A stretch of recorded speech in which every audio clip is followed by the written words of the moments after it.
every day they gave us something new and something inspiring and something wonderful, because we can't look at things like autism in a negative light. But to be honest, there's so many wonderful blessings associated with that as well, because they are different in a way that our kids transformed the way that we were.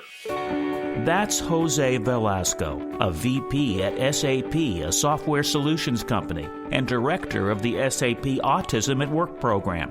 Jose has 2 children who are on the autism spectrum, and he's our guest on this Special Fathers Network Dad to Dad podcast. Here's our host, David Hirsch. Hi, and thanks for listening to the Dad to Dad podcast, Fathers Mentoring Fathers of Children with Special Needs, presented by the Special Fathers Network. The Special Fathers Network is a dad to dad mentoring program for fathers raising children with special needs. Through our personalized matching process, new fathers with special needs children connect with mentor fathers in a similar situation. It's a great way for dads to support dads. To find out more, go to 21stcenturydads.org. And if you're a dad looking for help or would like to offer help, we'd be honored to have you join our closed Facebook group. Please go to facebook.com/groups and search Dad to Dad. So let's listen in on this conversation between Jose Valesco and David Hirsch. I'm thrilled to be talking today with Jose Valesco of Austin, Texas, who's the father of 2, a vice president at SAP, as well as the director of the SAP Autism at Work program. Jose, thank you for taking the time to do a podcast interview for the Special Fathers Network. Thank you, David, for having me today. You and your wife, Dea, have been married for 32 years and are the proud parents of 2, both of which were on the autism spectrum. Let's start with some background. Where did you grow up? Tell me something about your family.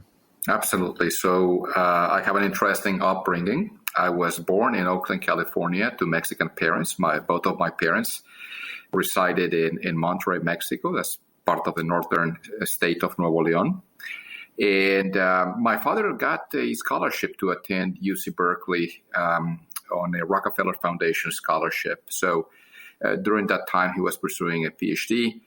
And I would say that within a few months, his mother was diagnosed with cancer, and he felt that he needed to be a little closer to the family in Mexico. So he transferred to Texas A&M University in College Station, Texas, where he finished his degree, and one of my sisters was born there. So at that time, my parents had 3 kids.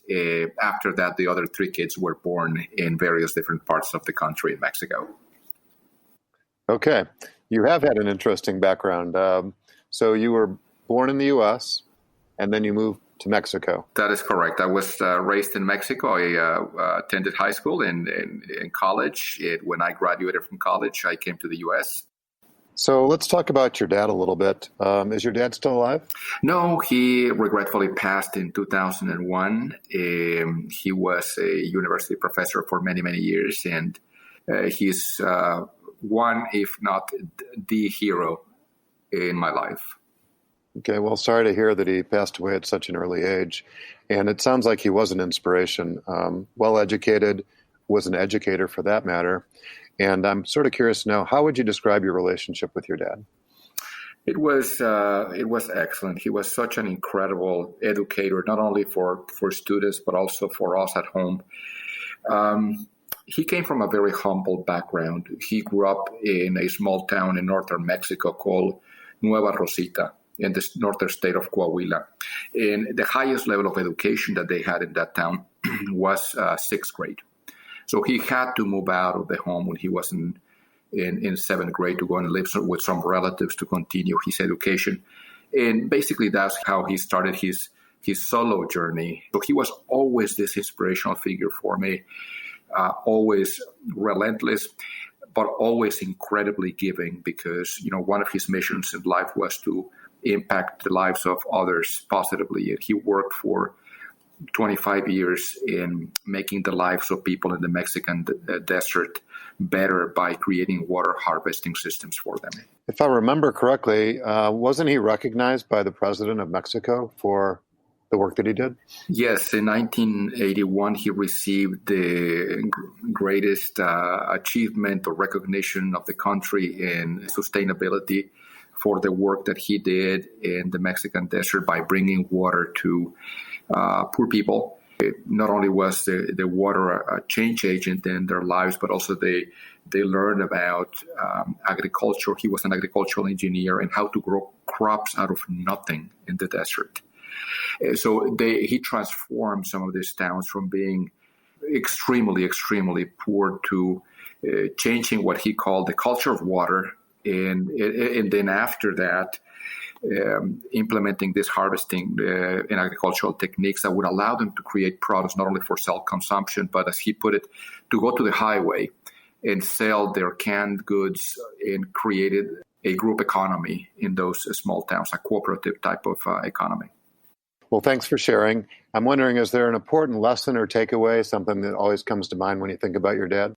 He was an inspirational figure simply because of the example that he gave us of hard work and dedication and inspiring others and being a teacher. He went from being a kid from this very, very small town to being an advisor to the United Nations. And it's a journey that we find in our family and friends a lot of inspiration on. Yeah, well, it sounds like he came from very humble beginnings, like you said, and made an impact, right? Not only in your family, on the six of you, but in so many different ways and so many different communities. It's something to be very proud about. Absolutely. So from what I remember, you took a BS in computer science. Actually, I did get my undergraduate in computer science from Monterey Tech. And then I took some coursework towards a master's degree at Texas State University, graduate studies in computer science. And then I finished a master's degree in technology commercialization at the University of Texas McCombs School of Business. Outstanding. So where did your career take you after your education?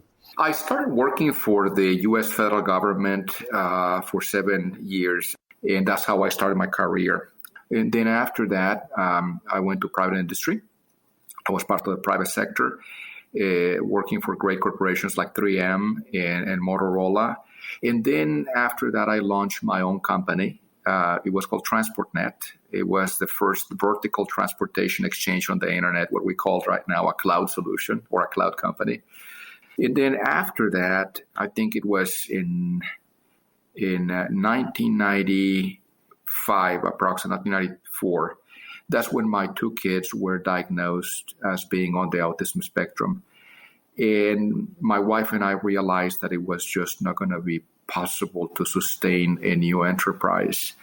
We were in such a bad need of benefits for speech therapy and for things for the kids that I basically shut down the company and started looking for a job. And my first priority was to find a company that would provide me benefits for my kids, particularly for speech therapy. And that's how I started my career at SAP. So I'm sort of curious to know, how did you and Dea meet? Dea, it was an interesting thing. Dea and I met when we were in college. And we were best friends for many years until I remember very clearly one day, I took Dea to lunch to my parents' house because she was a friend. And I remember asking my dad, can I borrow your car to give her a ride to the university because it's really hot. Monterey gets really, really hot in the summer. And she had to walk about 1.5 miles. And so he gave me the car. I jumped in the car. And she got with me, of course, in the vehicle. And then my dad calls me from the house, and says, can you come back for a second? So I get out of the car, and I go and talk to Dad. And he said, I think that one day you will marry her. And I said, Dad, she's my friend. She's not my girlfriend. Of course, the guy saw something. I don't know what it was, but he said, I think that you're going to be married to her one of these days. That's fabulous. Thanks for sharing. It seems like it's been an adventure since then. Yes.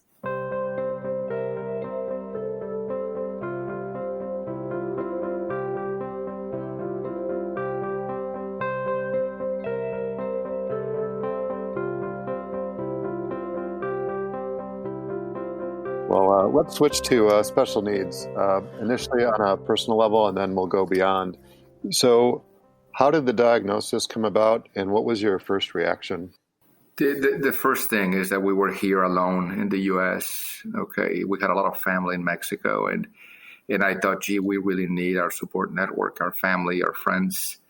We had to make a decision on picking one versus the other at that time, whether we stayed here in the U.S. and have access to these great services, or going back to Mexico and basically have a lower level of services and interventions, but with the assistance of the family being able to raise the kids in a loving environment. So we opted for the first. We opted to stay in the U.S. We decided to change our home language from Spanish to English, which was kind of an unnatural thing for us because we were native speakers, Spanish native speakers, and because of the language development of the kids, the doctor told us it's better for you to switch to one language. And I thought, we're in the U.S., they are U.S. citizens. I think it would be only fair for them to be English native speakers. And so we had to do a lot of those things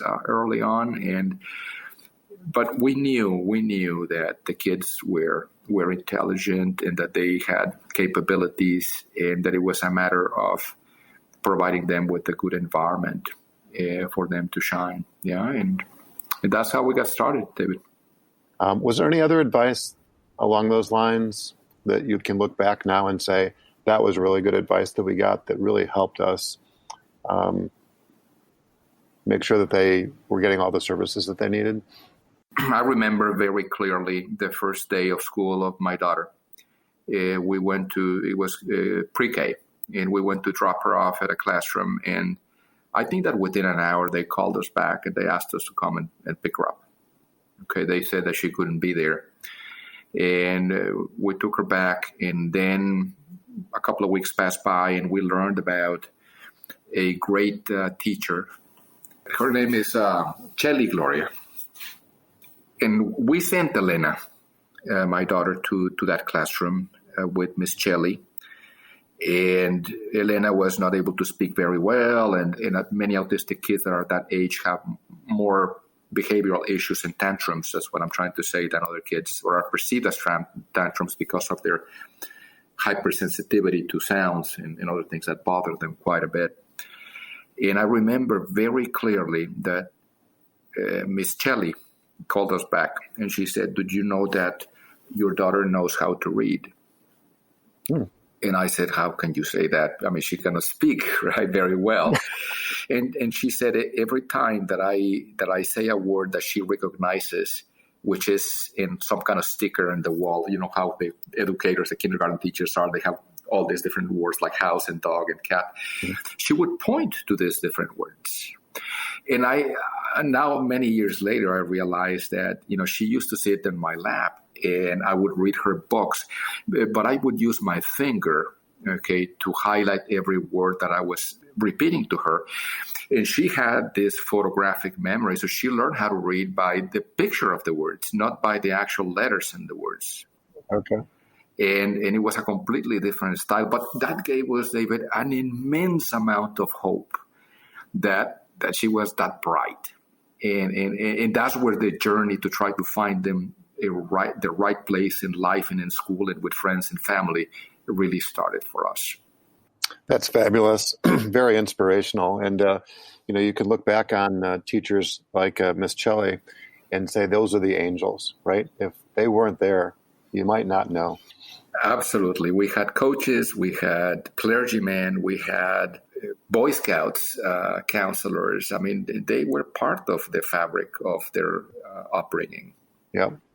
So not to focus on the negative, but just to be real about things, I'm wondering, what were some of the bigger challenges that you encountered raising your two children? I think that for them, every time that we went from 1 year to the next, school year to the next, it was like starting all over again and telling the story again. And that's just the way that the system worked, right? And my wife, Dea, was a real hero. She would not take no for an answer. She was in a very educated way, a respectful way, of course. She would always be there in procuring the absolutely best services that the kids. Well, it's You didn't use the word advocate, but it sounds like she was one of these super advocates for your kids in so many different ways and making sure that they got the attention or services that they needed at the right time and right place. Absolutely. So was there a turning point where you can say, wow, we've sort of gotten past what we thought was the most challenging aspects of this with either your son or your daughter? I every day was like that. Every day they gave us something new and something inspiring and something wonderful, because we can't look at things like autism in a negative light. But to be honest, there's so many wonderful blessings associated with that as well, because they are different in a way that touched us. Our kids transformed the way that we were. Very transparent, very innocent. I do remember that, my 1 year, my daughter was interested in martial arts, and she had a gifted memory. Okay. So one of the things that was incredibly positive about the martial arts experience for her was that she memorized the movements, the katas in karate and Bushikan karate very quickly. And very quickly, the chief instructor would ask her to come to the front. Miss Velasco, come to the front. So that's when we started seeing that there were things that the discussion was not going in spite of autism, but because of autism. And it completely changed and rewired us, my wife and I, on the incredible strengths that they had. Yes, of course, there were challenges, but the incredible strengths that they had and the things that they could offer society. Yeah, what a great learning to have in your home. And I'm wondering, wasn't your son a wrestler when he was in high school? Yes. He actually joined the wrestling team with no experience whatsoever. There was a coach. Again, we're talking about people that have transformed their lives. And Spike Fogel is the name of the coach that helped my son out. He was a new coach with a huge heart. And I remember that on day one, I accompanied my son to, quote unquote, have an interview with the coach. And Coach Fogel welcomed us and said, "How can I help you?" And I said, "Well, my son is interested in becoming a wrestler." He was not particularly athletic, okay, had zero experience in wrestling. And I remember that when I talked to the coach, I said, "Look, my son is on the autism spectrum and he has some developmental delays." And the coach pointed to a wrestler on the other side of the hall, okay, of the gym. And it was a kid in shorts, okay, red shorts. I will always remember that. And he said, "That kid is blind." Oh, my gosh. And he didn't know how to wrestle, and he just won his first 2 matches. And he said, "If he can do it, your son can do it too." So my son went from losing every single match the first year, and the other parents would applaud, would cheer him, but everybody felt that he was a little bit behind, somewhat behind, and it was going to be a big uphill for him. But the coach continued to work with him. And then in the second year, my son asked me, "What do I need to do to get better?" So I said, "You need to go running, you need to lose a little bit of weight, you need to do some strengthen your body with weights and so on." And he followed by the T, everything. And the next semester, when he started his next year, he won his first match. And it was a very interesting experience, David, because it was a multi-high school tournament and everybody kind of knew about him. So when he won, the gym went wild. And it was an incredible moment for us. He continued to dedicate himself, never missed a practice. He worked very, very hard. And in his senior year, he was placed third in the district. Yeah, well, what an inspirational story. And I think it speaks to his character about setting his mind on something, setting some goals, working hard at those goals. And maybe that's one of the things that he's inheriting from you, from Dea, and then from your dad and grandpa's as well, right? Which is how important it is to have a strong work ethic and be very focused. So that's, very inspiring. Thank you. So I remember he was also not just in scouting, and I have very few regrets in my life because I had this vision that both my boys were going to be Eagle Scouts, and I got them into scouting from Cub Scouts, and then the real world took over, right? They had all these other interests with sports and other after school activities and girls, and it's like it wasn't cool to stay in scouting. But your story is a little bit different. And what was Jose's experience with scouting? I think it was one of the best things that ever happened to him because if my memory serves me well, there were about 4 kids that were on the autism spectrum at different times who were able to earn the rank of Eagle Scout in this troop. And my son worked very, very hard. He did earn his Eagle Scout, and he turned his last batch requirement. I think he needed 22 merit batches to get his Eagle Scout, aside from his project.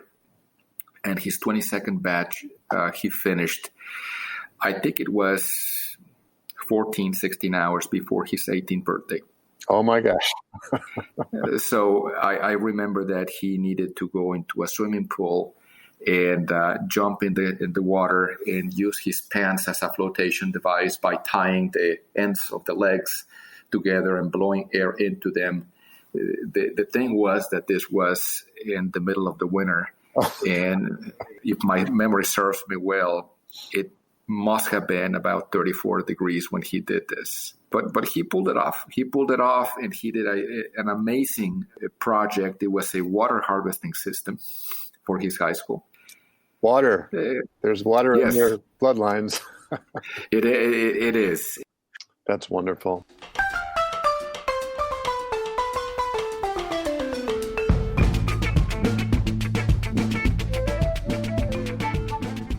So let's talk about your experience with autism beyond your own personal experience.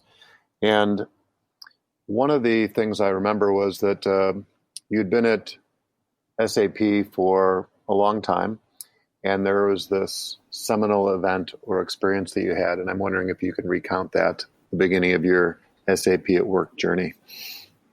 Absolutely. So in 2013, I was working in what we called HANA Enterprise Cloud, it was one of our new efforts in the company, and I was in a senior role. So I woke up that morning, as I always do, fired up my laptop, got a cup of coffee. My wife went to drop off the kids, and one of the first emails that I saw was this announcement of something called Autism at Work. It was a time, David, when we were uncertain about the future. Our kids were transitioning from high school into we did not know exactly what. And we were not sure what was going to happen with their lives, whether they would be able to finish a post-secondary education or not, what kind of jobs they could get. And it was a time in which Daya and I would be waking up in the middle of the night just worried about the future. But the reality, and I came to the conclusion that the only thing that we could provide him was an education that would allow for self-determination and for independence. And the only way that you can achieve that is through the dignity of work. And it was just an amazing moment because, again, I fired up my email, and there was this announcement of a program called Autism at Work. Our diversity and inclusion function at the company, which is very progressive, had just determined that there would be a program to hire a significant number, up to 1% of our workforce would be represented by people who were autistic, not as token jobs, but they were looking at it from a value perspective and trying to tap into the strengths of people that are neurodiverse. So Daya came home and I showed her the email, and I was like, I have to get into this. I have to get into this somehow, right? And I was fortunate to have an incredible boss. His name is Helmut Glanzer. And I reached out to Helmut, and I knew him for many, many years. My kids at the time were, 18 years old or so, and he and I were peers when my kids were born. So he knew about their trajectory. And I said, Helmut, I want to put my name in the hat. This is transformational for us. And he said, why don't you contact the Chief Diversity Officer and see what they're planning? So I contacted the Chief Diversity Officer, and I got a very positive response saying, we would love to have you collaborate with us. And what happened immediately after that, my boss said, well, you can have 30% of your time to get the program off the ground in the U.S. And within about 6 months, when we were in the process of launching the program, David, I was contacted by one of our SAP board members. He was responsible for 28,000 people at SAP, and I had met this gentleman many years before when his staff was much smaller, about 80 people. And he had an affinity with the neurodiversity topic as well. Okay. So he and I had a conversation, and he said, this is an incredible program. And he said, would you consider dedicating all of your time to the Autism at Work program? I talked to Daya, and we both agreed that it was time to put our resources and our know-how and the things that we'd learned and try to get this thing off the ground. And basically, that's how I started my journey in SAP Autism at Work. Yeah, well, it's not lost on me that while you didn't say this, I think maybe there was this leap of faith that you were taking, right? That you felt in your heart that this is something that if you didn't do it, you might look back and regret, not pursuing this. And it sounds like things have transpired in a way that you could not even have imagined from those early days back in 2013. Absolutely. The program took off like a wildfire. We were so vested in the success of it. And what happened over the next 5 years was the program evolved not only internally within SAP, but it created an ecosystem. Today, there's wonderful business leaders in companies like Microsoft, like Ernst & Young, like JP Morgan Chase, Dell, Johnson & Johnson. I mean, there's so many companies out there that are either implementing or evaluating the implementation of these neurodiversity programs. So again, it's grown from a mission of just providing talent for our company to a much, much broader one. We partner with organizations, large and small. We exchange experiences with anybody who wants to exchange experiences. There's a car wash in Florida that is called High Tide Car Wash, and 80% of their employees are autistic. 80%.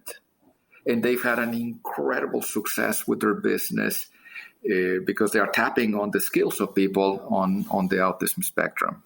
That's basically what we have seen. We have seen an ecosystem that was created as a result of the Autism at Work program being launched.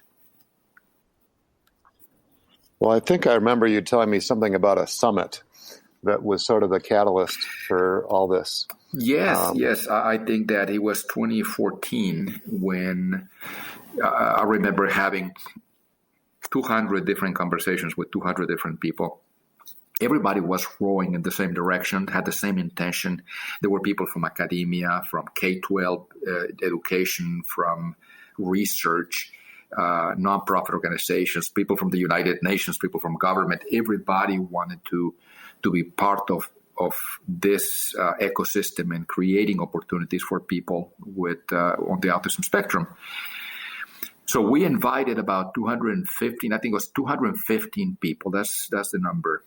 And to have what we call the first Autism at Work Summit at SAP in 2014.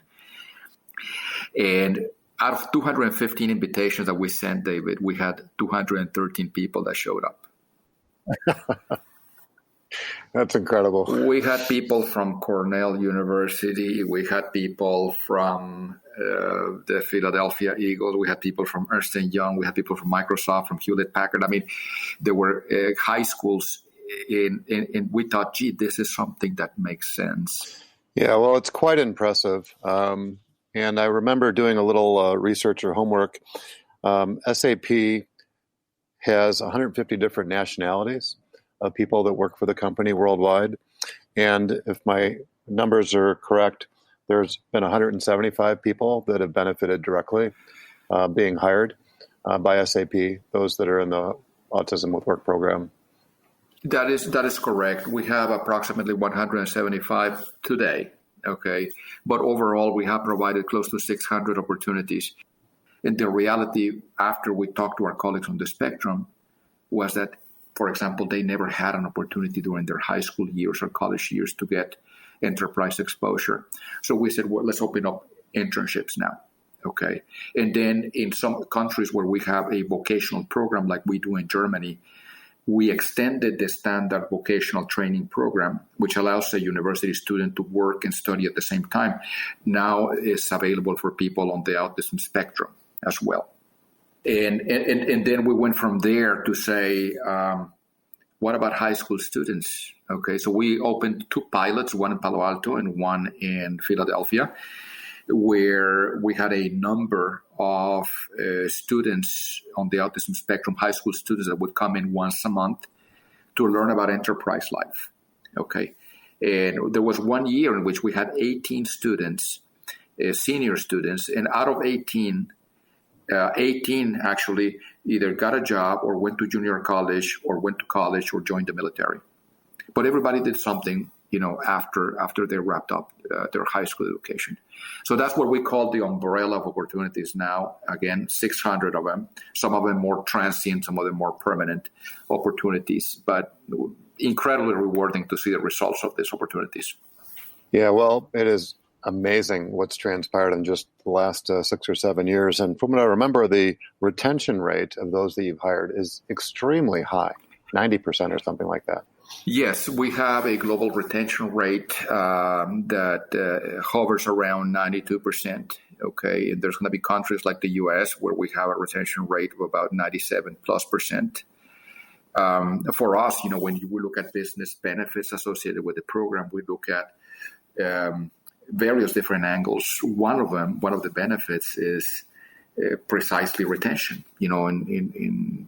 In an economy like we used to have a few months back, where there was really a war for talent, securing talent for the long haul is incredibly important for us. Yeah, well, very impressive. Just one more thing. I think I remember reading that there's a internal award called the Hasso-Plattner Founders Award, which is the highest employee recognition at SAP. And for the first time, just last year in 2019, there was a young guy in Buenos Aires, apparently, that was the recipient of that award, which is not unusual, except for the fact that it usually goes to teams, not individuals.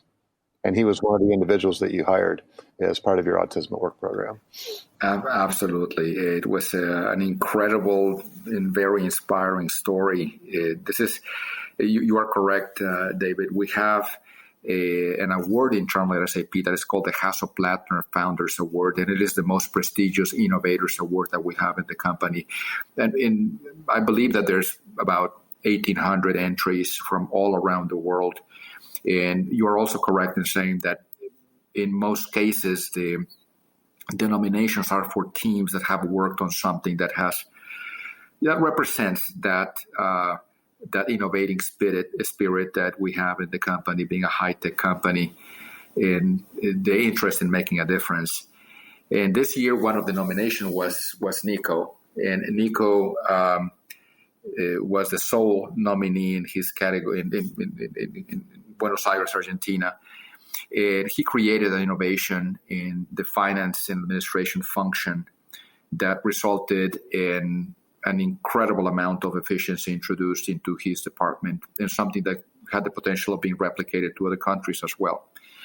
And he took it upon himself to learn a lot of the tools that he needed to use in order to to provide this benefit to the company. So he received the award out of our, from both of our CEOs back then in Germany. There was an audience of, it's hard for me to quantify it, but tens of thousands, probably. I would say that they were, and it's a very interesting thing when you have this young, bright, autistic person, very inspiring, go out and receive this award from the CEOs of the company. And he was the sole winner of this award. That's fabulous. Well, thanks for sharing. So inspiring.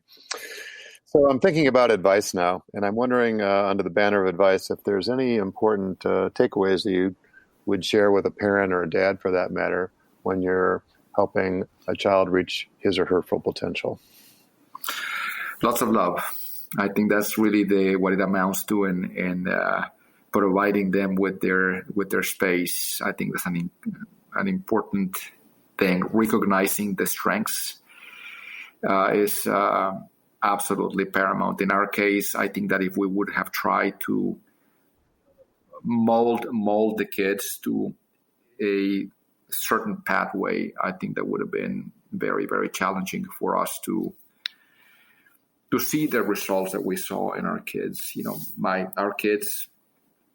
daughter graduated from the #1 university in her field in the United States in clinical laboratory sciences. And my son is a student at the Austin Community College, and he's going to get an associate's degree in software testing.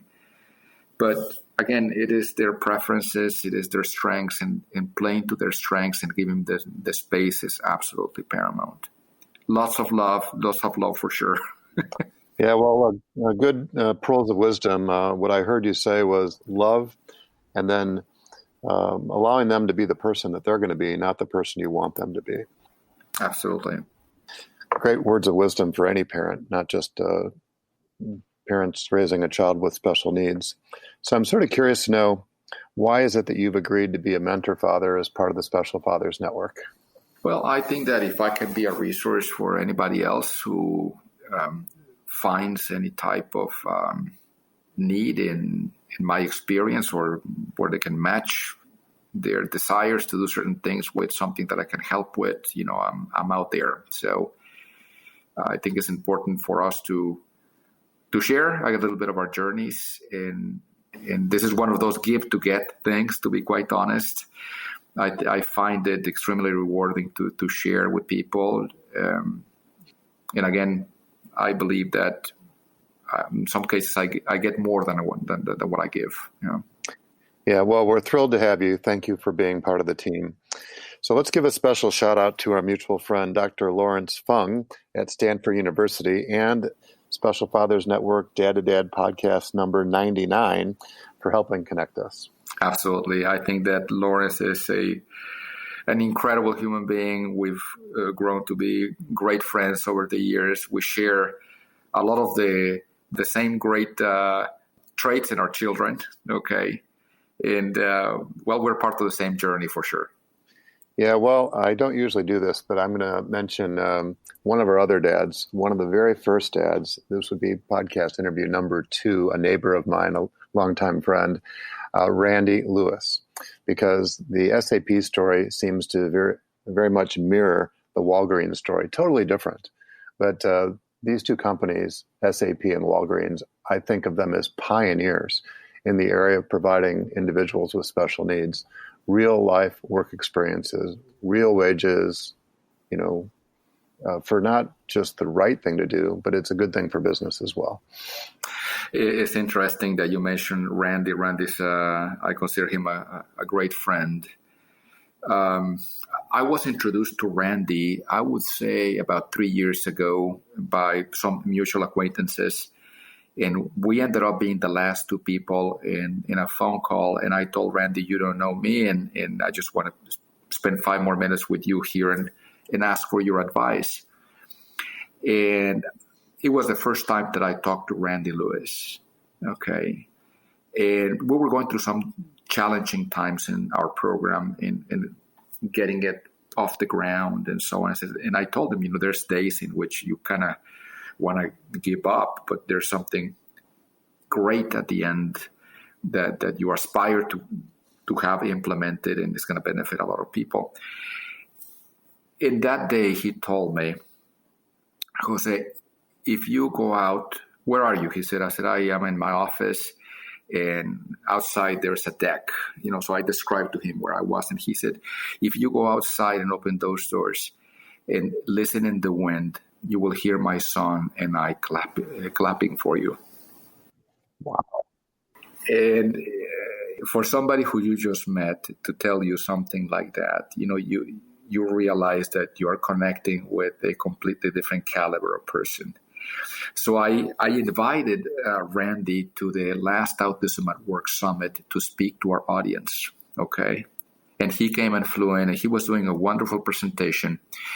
And he showed a picture and shared the story of a young man that is on the autism spectrum that used to work for Walgreens. And after he finished his presentation, after Randy finished, I went to him and I told him, you're not going to believe this, Randy, but this young man that you had here in your presentation went on from being an assembly line or assembly person in one of your distribution centers to participating in the SAP Autism at Work Enterprise Readiness Academy. That is an amazing story. Small world, getting smaller every day, Jose. This young man went on to take a job elsewhere. He did not work for SAP, but he came and he took this 6 weeks training from SAP, and then he found himself employed elsewhere in a professional setting. He became an accountant. So imagine the journey of this person and the touch points that he had with people like Randy and myself. I mean, just an absolutely unbelievable set of coincidences, if we want to call them that. Yeah, well, I don't believe in coincidences or miracles. I think it's just God's hand working behind the scenes. And it's just, like I said, very inspirational. So is there anything else you'd like to say before we wrap up? No, David, just want to thank you for your leadership and for making these things happen. These things don't happen by themselves. We don't connect. There's a lot of people out there that would not be able to connect if it was not for catalysts like yourself. And I'm just grateful that we had an opportunity to chat today and for me to share a little bit of my story. And just a big shout out to all the parents out there, all the dads out there that are, trying to make a difference in their kids' lives. Yeah, well, that's very nice of you. It's very humbling to hear you say that. So if somebody wants to learn about the SAP Autism at Work program or to contact you, what would be the best way about doing that? I think because the listeners are part of your audience, if there was anybody who was interested in reaching out, would you be okay with them reaching out through you and maybe for you to share my email address with them? Sure, I'm happy to do that. We can also include the Autism at Work in the show notes, right? So people can go to the website. That's not a big secret. Absolutely. So either way, if you want to share my email address with people as part of the rollout of the session, that's perfectly okay. Absolutely. Excellent. Jose, thank you for taking the time and many insights. As a reminder, Jose is just one of the dads who's part of the Special Fathers Network, a mentoring program for fathers raising a child with special needs. If you'd like to be a mentor father or are seeking advice from a mentor father with a similar situation to your own, please go to 21stcenturydads.org. Thank you for listening to the latest episode of the Special Fathers Network Dad to Dad podcast. I hope you enjoyed the conversation as much as I did. As you probably know, the 21st Century Dads Foundation is a 501c3 not-for-profit organization, which means we need your help to keep our content free to all concerned. Please consider making a tax-deductible donation. I would really appreciate your support. Please also post a review on iTunes, share the podcast with family and friends, and be sure to subscribe so you'll get a reminder when each new episode is produced. Jose, thanks again. Thank you, David. All the best to you. And thank you for listening to the Dad to Dad podcast, presented by the Special Fathers Network. The Special Fathers Network is a dad-to-dad mentoring program for fathers raising children with special needs. Through our personalized matching process, new fathers with special needs children connect with mentor fathers in a similar situation. It's a great way for fathers to support fathers. Go to 21stcenturydads.org. That's 21stcenturydads.org. And if you're a dad looking for help or would like to offer help, we would be honored to have you join our closed Facebook group. Please go to facebook.com/groups and search Dad to Dad. Also, please be sure to register for the Special Fathers Network bi-weekly Zoom calls held on the first and third Tuesdays of every month. Lastly, we're always looking to share interesting stories. If you'd like to share your story or know of a compelling story, please send an email to david@21stcenturydads.org. If you enjoyed this podcast, please be sure to like us on Facebook and subscribe on iTunes or wherever you listen. The Dad to Dad podcast is produced by Couch Audio for the Special Fathers Network. Thanks for listening.